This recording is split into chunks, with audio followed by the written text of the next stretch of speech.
So as David said, today is National Seatbelt Day, and as you said, we just want everyone to know how important this is and to stay safe. So with me now is law enforcement liaison Katie Alexander.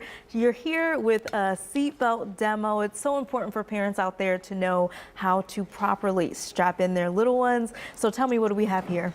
So this is actually a demonstration chair that we have that has several seatbelt systems on it, and most important thing that we want to touch on is the fact that parents sometimes fail to lock their seatbelt. Yeah. And so when they are driving down the road and all of a sudden the seat goes this way or the seat goes that way, there's one thing that you have to do, and it is basically you pull your seatbelt all the way out. Okay. And when you pull it all the way out, you can hear, this one is kind of loud, most seats aren't this loud, but you can hear that it's actually locking in, and then you push down and you make it tight, and this way whenever you are actually driving, it does not loosen up again. And so that is an extremely important thing that we have to remember.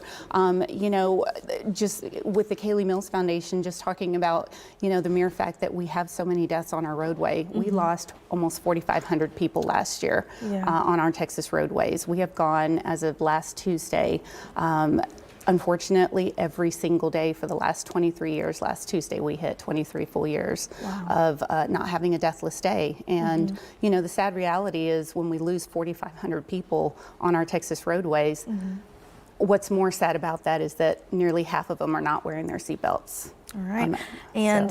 When it comes to what parents need to know, right? So we're talking about making sure it's in there tight. Yes. What about the way the seat is facing? Because I know that's always a debate, right? Yes, great question. So right now we have it forward facing. This right here is one very important thing that parents fail to understand that they need. This is called a tether. It goes attached to either the back of the seat. Sometimes they're located up at the top of the seat, but it needs to be anchored in. And oftentimes they fail to forget that. They don't remember to put this on, and they just kind of leave it hanging around. But when you install your car seat forward facing, whether you're using the lower anchors or the seatbelt, this always has to be attached when it's forward facing. And this seat in particular, it goes forward facing and rear facing. And so right now we have it forward facing. If we turned it around, obviously rear facing, what we look at is that your child is safer riding rear facing, 5 times likely to survive a crash, more likely to survive a crash because they're rear facing. And the American Pediatrics Association suggests that we leave your child rear facing as long as they possibly can until they meet the height and weight requirements of that seat. And that was my next question. Is there like an age where you kind of start to change? But you said it's height and weight. It is height and weight on the seat. And so once they exceed either the height or the weight, then it's time to either turn them around or get them another seat. The law in the state of Texas is 8 years old or forfeit 9.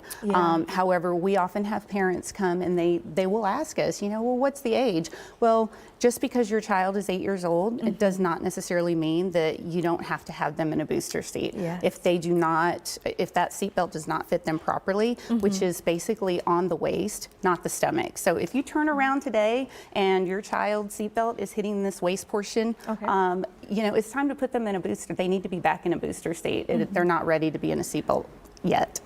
And what are some other tips you give to parents out there that want to make sure that their kids are strapped in, not just today on National Seatbelt Day, but throughout the year?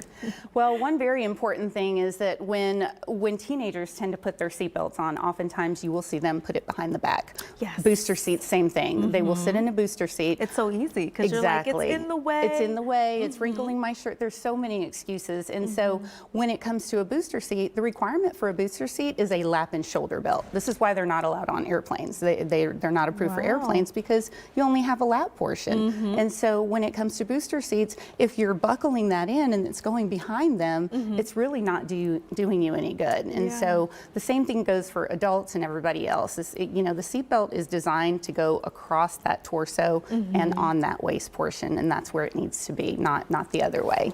Well, Katie, are there any other points that I didn't touch on that you would like to get out there, get the word out? Gosh, buckle your seatbelt seatbelts, you know, I follow a Facebook page, Police Happenings, and last night one of the last things that they wrote on there was, you know, hug your children tight, hug them every night.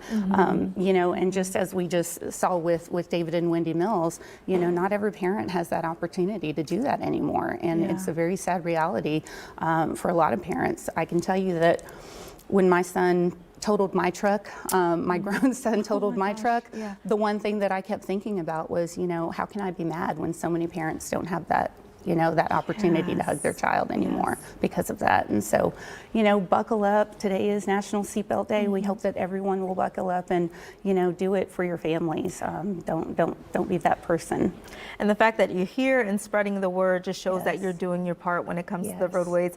My last question, if people want to learn more, or how can they find out more information from you? Well, we offer free training. We offer free training all over Houston and all over the state of Texas. Our website is buckleuptexas.com. They can go on there. Everything that we do is free, grant funded through Texas Department of Transportation. And so we teach car seats, we teach distracted driving, we teach anything and everything related to traffic safety. Perfect. Well, thank you so much for coming in.